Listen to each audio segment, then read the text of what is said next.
Selamat malam semuanya. Puji dan syukur kita panjatkan kepada Tuhan Yang Maha Esa atas kasih dan karunia-Nya kita tetap diberikan kesehatan hingga saat ini. Kepada yang terhormat Ibu Francisca Ulimar Sinta SOS M. Hum selaku dosen pengajar dan teman-teman yang saya kasihi, saat ini saya akan memaparkan hasil kajian saya sebagai acuan penilaian ujian tengah semester mata kuliah Pancasila. Namun sebelum itu, izinkan saya untuk memperkenalkan diri saya terlebih dahulu. Nama saya Rona Oli Apriana Rajabuku. Dan materi ujian saya diambil dari bab 7 dengan topik UTS analisis masalah halaman 129 sampai 130, yang mana saya akan membahas 8 pokok permasalahan. 2 diantaranya permasalahan dalam masalah etika di kampus dan 6 lainnya adalah masalah sosial. Yang pertama ialah masalah mahasiswa kampus X tidur di waktu pelajaran. Yang kedua, mahasiswa kampus UPN demo soal UKT dan kejelasan informasi kampus. Yang ketiga, kemiskinan.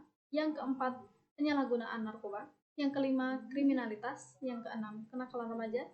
Yang ketujuh, kepadatan penduduk atau kemacetan. Yang kedelapan, pencemaran lingkungan. Saya langsung kepada soal. Jelaskan menurut saudara, kondisi pada gambar di atas tergolong kemerosotan moralitas di bidang apa? Jelaskan analisis saudara berdasarkan sila ketiga Pancasila. Saya langsung masuk ke analisis. Yang pertama, gambar ini menunjukkan mahasiswa sebuah kampus yang tertidur di mata kuliah yang sedang berlangsung. Menurut saya, ini merupakan kemerosotan moralitas di bidang keilmuan atau yang sering kita dengar dengan istilah pendidikan, terkhusus dalam bidang karakter. Menurut saya, gambar ini menunjukkan tidak adanya penerapan pokok-pokok etika, terutama etika disiplin. Teman-teman dapat membuka di buku kita halaman 127 tentang pokok-pokok etika. Berdasarkan pandangan sila ketiga yang saya ambil, gambar tersebut menunjukkan ketidaksatuan hati antara pelajar dan pengajar. Pelajar cenderung mementingkan kepentingan dan kesenangan pribadi ketimbang integritas pengembangan pengetahuan bersama pengajar. Selain itu, pelajar tidak menghargai dirinya, waktu yang Anda, serta upaya pengajar. Lalu yang kedua ialah mahasiswa kampus UPN yang demo soal UKT dan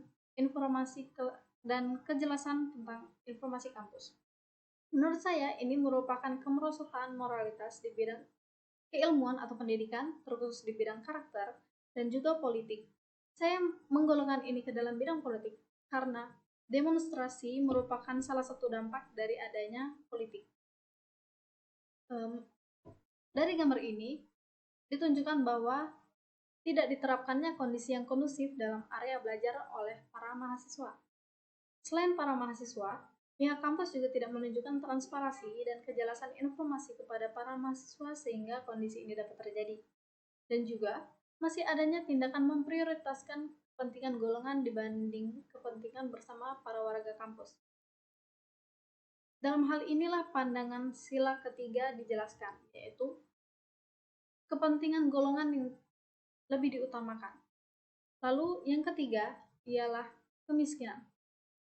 Kemiskinan merupakan salah satu masalah terbesar di Indonesia, ya kan?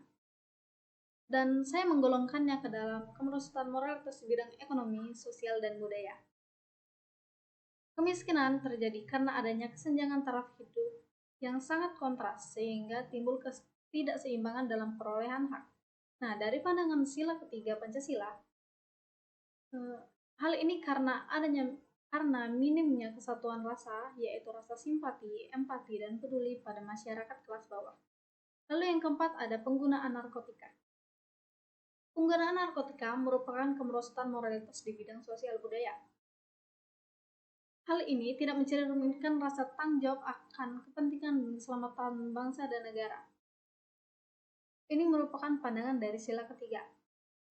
Mengkonsumsi obat-obatan terlarang hanya akan membawa pengonsumsi pada kesenangan individual dalam tempo saat. Nah, tindakan ini akan merusak generasi bangsa. Lalu kita masuk ke yang kelima, adanya kriminalitas yang merupakan kemerosotan di bidang ekonomi dan hukum. Kriminalitas terjadi karena adanya pengambilan hak orang lain secara paksa dan dengan kekerasan yang merupakan degradasi moral yang ditimbulkan oleh adanya tuntutan hidup dalam perekonomian sehingga saya golongkan ke dalam bidang ekonomi, dan juga efek dari kurangnya kesadaran dan ketaatan dalam hukum dan tata tertib bermasyarakat, sehingga saya golongkan ke dalam kemerosotan moralitas di bidang hukum. Pelaku juga tidak mengindahkan kewajiban dalam menjaga hak dan kewajiban dengan seimbang. Nah, dalam konteks ini, pandangan sila ketiga Pancasila menunjukkan bahwa kriminalitas terjadi karena kecenderungan mementingkan kepentingan pribadi tanpa menjaga keselamatan orang lain. Lalu, kenakalan remaja. Kenakalan remaja merupakan kemerosotan di bidang keilmuan atau pendidikan, yaitu terkhusus di bidang karakter dan juga hukum. Menurut pandangan sila ketiga Pancasila, kenakalan remaja dalam konteks ini tawuran tidak terjadi karena tidak adanya kesadaran akan persatuan dan kesatuan yang seharusnya dijunjung tinggi oleh warga negara, terutama kita para pelajar. Pelajar pada gambar ini menunjukkan bahwa mereka menjunjung tinggi kelompok dan golongannya dibandingkan menjunjung tinggi hak asasi manusia dan juga persatuan. Bentuk kenakalan remaja ini juga merupakan bentuk dari tidak mengamalkannya butir ketujuh sila ketiga dari Pancasila. Teman-teman bisa mencarinya di Google ya, ketujuh butir sila ketiga ini dan sila yang lainnya. Butir ketujuh sila ketiga itu yaitu memajukan pergaulan demi persatuan dan kesatuan bangsa. Lalu,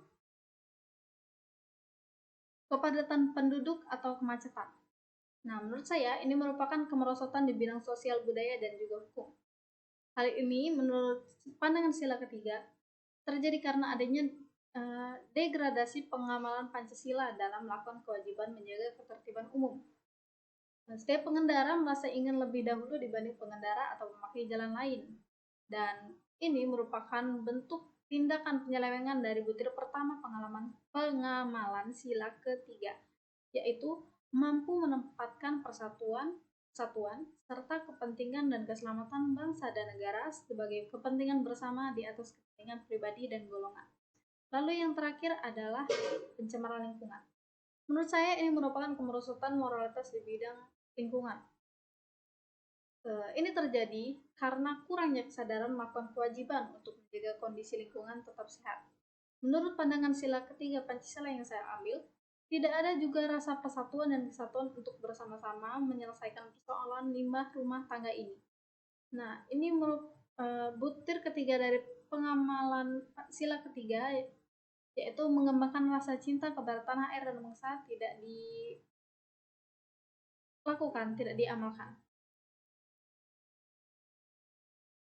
Demikian penjelasan saya, kita langsung masuk ke kesimpulan. Jadi, sila ketiga menanamkan nilai persatuan, di mana nilai ini melahirkan etika persatuan dan kesatuan, serta etika kepentingan dan keselamatan bangsa dan negara di atas kepentingan pribadi dan golongan. Namun, sekarang banyak terjadi kemerosotan etika moralitas, sehingga perlu kita sadari dan tentu saja kita selesaikan. Berhubung kita menghemat waktu dan juga sesi Q&A kita alihkan kepada WhatsApp group.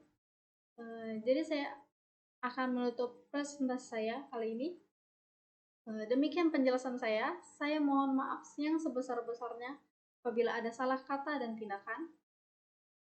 Kepada Ibu Francisca Uli Marsinta Esos M. Hum dan teman-teman sekalian, saya ucapkan terima kasih.